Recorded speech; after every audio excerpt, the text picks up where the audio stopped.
Hello everyone. Today we are learning Unit 4, that's called Social Class and Consumer Behavior, where the major contents of the chapter are Social Class and Consumer Behavior, Lifestyle Profile of Consumer Classes, Cross-Cultural Customers Behavior Strategies. You're learning these three important contents under the Module 4, Social Class and Customer Behavior. Let's get started. First, social class. What is social class? It's also commonly called as class, which means a group of people within a society who possess the same socio-economic status. They're also called as strata in the society. Class and strata are the common words which is used in the term of social class. So it's a group of people status-wise. Each class has people having more or less the same status. What status? As I said, it might be socio-economic status. This social status have evolved considering three major factors.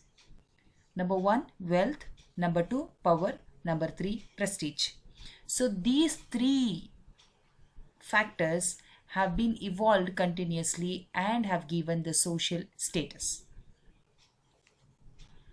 Warner have classified the society into 6 classes. Upper, that means they are elite people, wealth inherited, they are already rich people. They are elite class in the society. Those are called upper class. Next is lower upper class.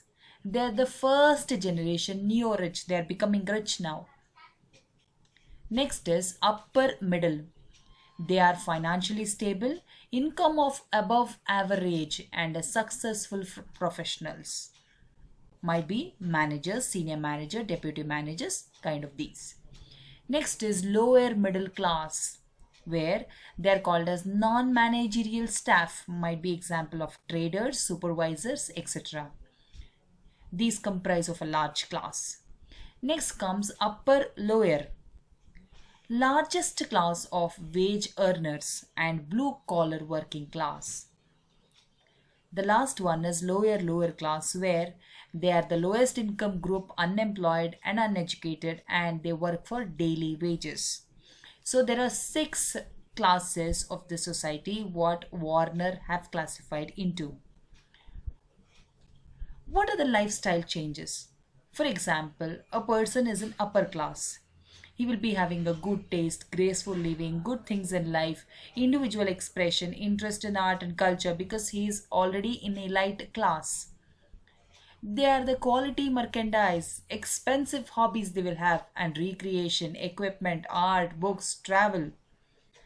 Their goal will be whole world travel. Next comes the middle class.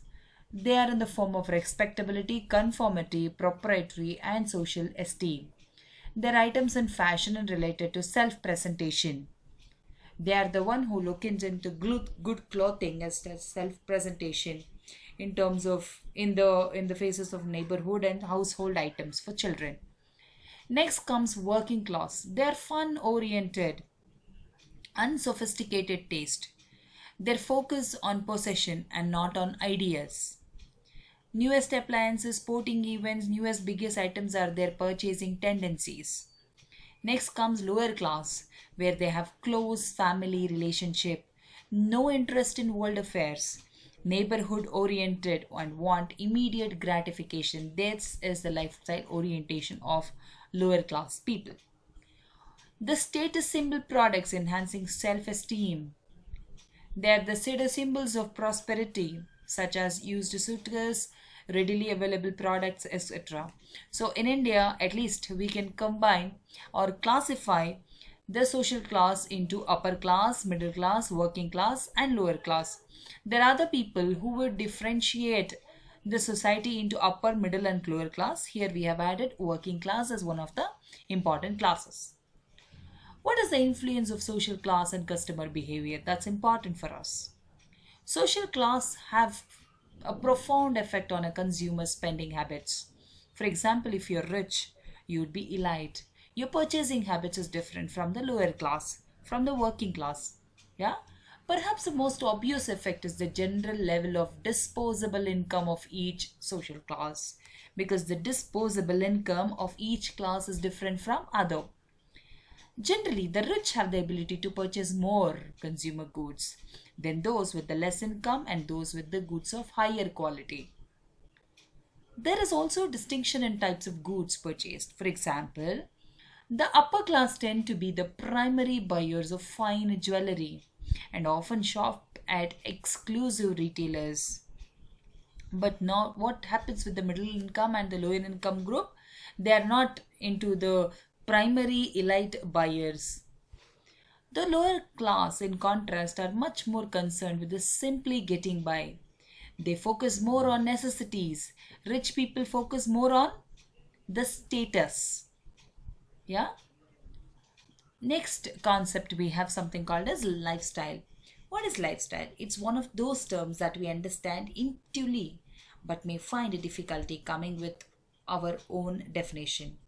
One of the definitions states that lifestyle is a pattern in which people live and spend time and money.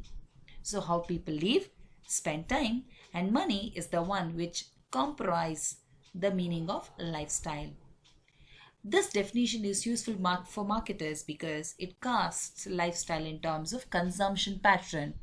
If we live as an elite class and spend more time and more money, then the consumption pattern of ours differentiate with others. So it is more important for marketers to know the consumption patterns. What are the lifestyle variables? To make the lifestyle useful for marketing strategies, marketers have over time focused on three-dimensional conceptualization of lifestyle. The three sets of variables that operationalize lifestyle are activities, interests, and opinions.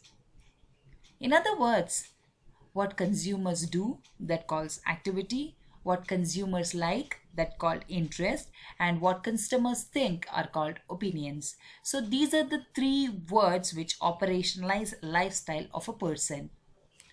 Among marketing professionals, activities, interest, and opinions are frequently referred as AIO variables. A for activities, I for interest, and O for opinions, as marketing professionals refer to. Lifestyle profile. For the purpose of uniformity, marketers prefer to adapt a three-class structure. As I already said when I was talking about social class, thereby they divide into upper, middle, and lower classes. Each social class is characterized by certain lifestyle factors in terms of shared beliefs, norms, attitudes, activities, interests, and behavior. These are similar within people of each class and different across social class. For example, if you take an upper class, the beliefs, norms, and attitude are the same. For example, if you take middle class, the norms, beliefs, attitude are different from upper class. But every person in the middle class share the same ideologies. And lower class, of course, they have their own beliefs, norms, and attitudes. It is all these, for example, if you talk about belief, norms, attitudes, activities, interest, and behavior, they are the same within the class but different outside the class or across classes. Predictors of a lifestyle, consumer lifestyle predictors are first, and the major one is called demographics. Where the person belong to, what is that person, what is the age of a person, everything comes under demographic. Next comes their social class, their reference groups, their personality. These three are the ideologies which change the lifestyle from the demographic point of view. From the demographic point of view, everybody would be the same. According to the social class, we differentiate. According to the reference group, we differentiate. According to the personality, we differentiate. From these three items, we differentiate and bring them to a strata called as lifestyle strata. Next topic is cross-cultural customer behavior strategies. Before we know about the behavioral strategies, we need to know what is cross-cultural. Cross-cultural customer analysis is defined as the effort to determine to what extent the consumers of two or more nations are similar or different. Their customer buying behavior changes. For example, if you are in India and in Italy, if the customers you are focusing to sell your products to the people in India and the people in Italy, these two nations are similar in some characteristic and different in some characteristic. To know all these things, it's called as cross-cultural customer behavior.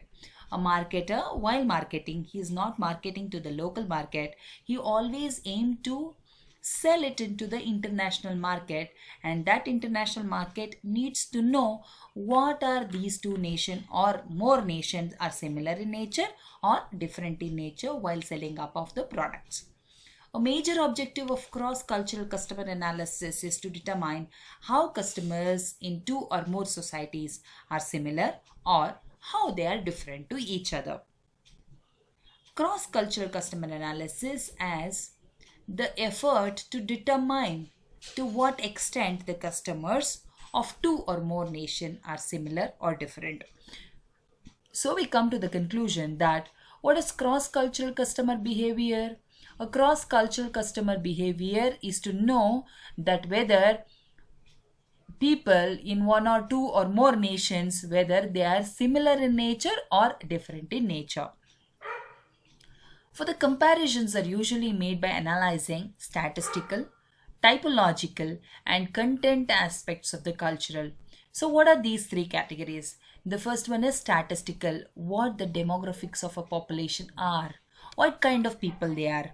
They're spending people or saving people or how they are is the one which will tell us about the statistical or statistical aspect of a culture.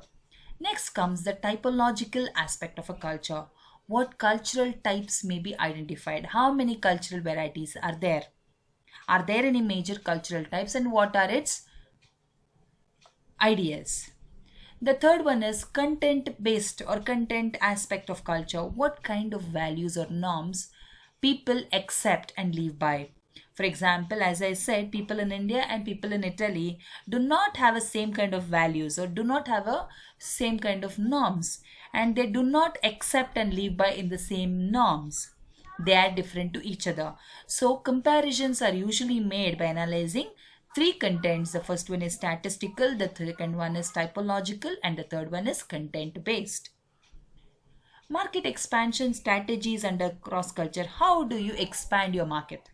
Is a question. Here I've quoted an example in a cross-cultural analysis of English, United States, Canadian and Australian markets. What do?